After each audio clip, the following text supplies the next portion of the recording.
Guys, আমরা টোটো পাবলিকের মাধ্যমে একটি বিশেষ ঘটনা আকর্ষণ আপনাদেরকে দেখাতে এসেছি, যেটি আজ পর্যন্ত একটি ভৌতিক স্থানের অংশবিশেষ। তো চলুন, আমরা আমাদের গ্রামের পাশেই এই জায়গাটি অবস্থিত। আপনাদেরকে দেখানোর জন্য আমরা এত রাত করে এখানে আসছি। তো আমাদের সাথে থাকুন, চলুন আমরা দেখি আসলে রহস্যটাকে। তো ভিটকুলে অন্ধকার, আসলে এখানে দিনের বেলাতেও কিছু দেখা যায় না। আমরা তো রাতে এসেছি, তো আমার এখন থেকেই আমার গায়ের লোমটা ওজন দিয়ে উঠছে আপনাদেরকে শেষ পর্যন্ত দেখানোর জন্য। আমরা এই রাতে এসেছি এই শুটিং করতে। দেখাই যাচ্ছে কত অন্ধকার, গাছে কাছে কিছুই কিছু দেখা যাচ্ছে না, কোনটা ঠিক আছে কিছুই বোঝা যাচ্ছে না।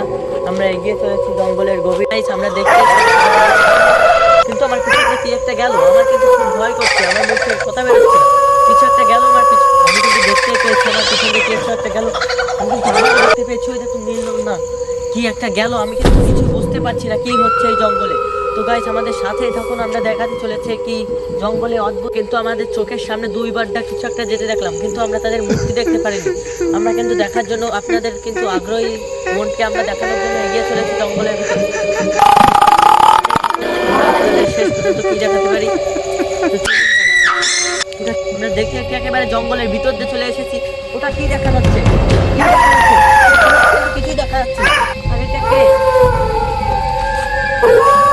তো শ্বাস প্রশ্বাস বন্ধ হয়ে গেছে,